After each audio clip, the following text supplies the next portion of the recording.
Mayflies who have just one day to enjoy the spring sunshine, to have sex just once and die. To elephants who often have 70 years. Life and death seems to follow a pattern. So time, it would appear, is a precious commodity that is strictly limited by biology. And for humans, too, it's no different. Horace Higgins feels, literally in his bones, that his time is running out. It's tough because you get aches and pains, and my knees are presently getting a little arthritic, and it hurts when I run. And to tell you the truth, it's quite a drag. Horace is 82, but he has a secret that suggests his lifespan could be much longer than you might expect. If you really want to know what it feels like to be getting older, you should talk to my mom. Mom, can you hear me okay? Yes. I have some pictures here from 1894. A picture of you, your brother Harry, and your sister Fern.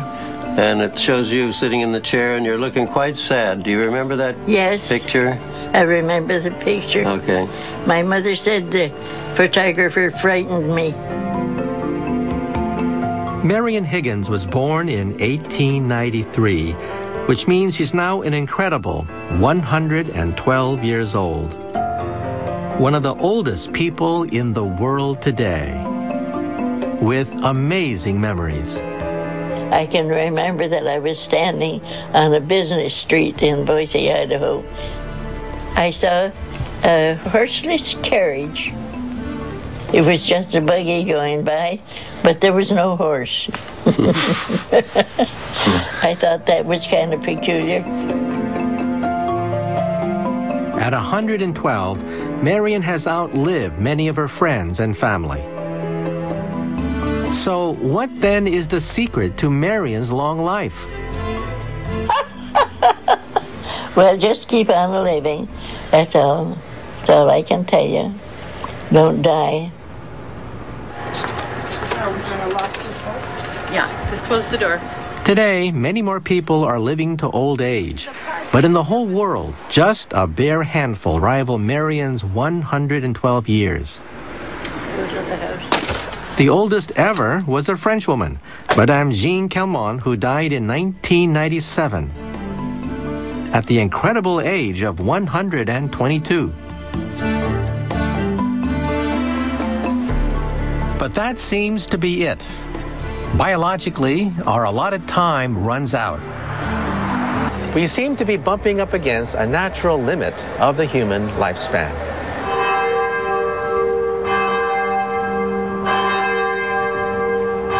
We share this fixed lifetime with all living things. But there's one thing that makes us unique. Unlike all other creatures on this planet, we are the only ones who know that our time is limited. And this knowledge shapes us as humans. This feeling for the poignancy and transience of our lives has been at the root of so much of what we value in human culture. Knowing that our time is limited helps to shape the way we view ourselves and see the rest of the world in ways that science is just beginning to discover.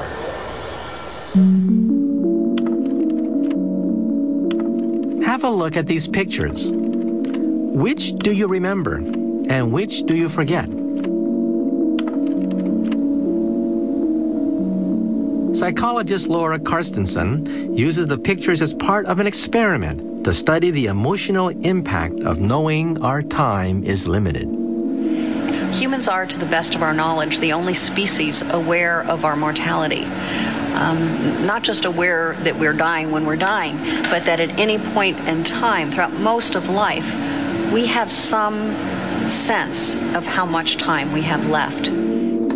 So the first thing I'm going to have you do is just look at a slideshow of pictures. Some of the images have negative emotional value, and some are positive. In her experiments, Laura's team found that young people remember a wide range of pictures. A skydiver, and a woman with a baby. Snakes. A man with a bloodied face. But older people consistently forget one set of images. Baby being held in the arms of his mother. Mushrooms. Good glass of brew.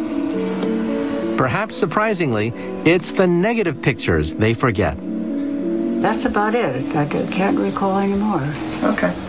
With age, they begin to take account of how much time they have left in life, and in doing so, tend to see what's most important and what's not important anymore, and to let these other things go.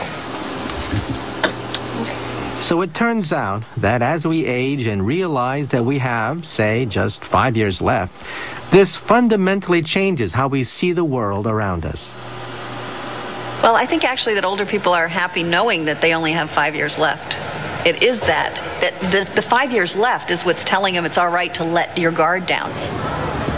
And so being able to stop and really experience the day and to live in the moment is something that may be one of the secret rewards of aging.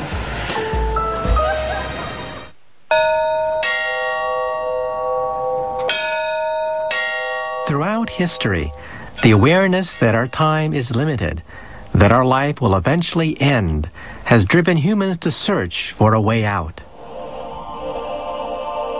For centuries, religions have provided one.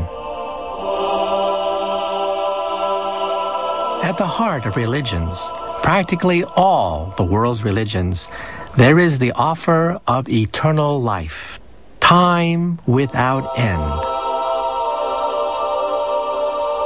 This is Wells Cathedral in Somerset. For the past 800 years, every Christian who's walked in here has been reminded that their soul is immortal. So I imagine that the promise of eternal life was a powerful incentive for the people who worshipped here. From their Bible, they knew that God controlled time. They read that Adam had reached over 900 years of age, and Methuselah, the oldest, he lived to be 969 years.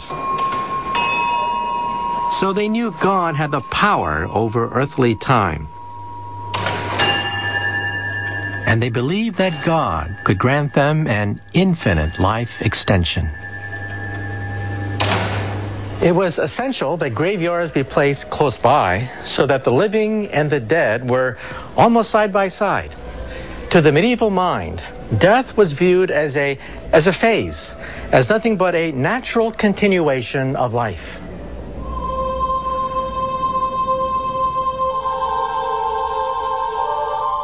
The problem today, though, is that many of us are more skeptical.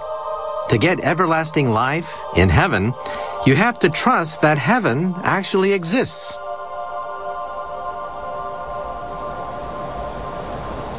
Speaking as a scientist, I think that there is a problem with regards to the afterlife and religious immortality, and that is there's no proof that it exists. Remarkable claims require remarkable proof. But maybe you don't need proof. Well, I do. I'm with Woody Allen when he said, "I don't want to live on in my work. I want to live on in my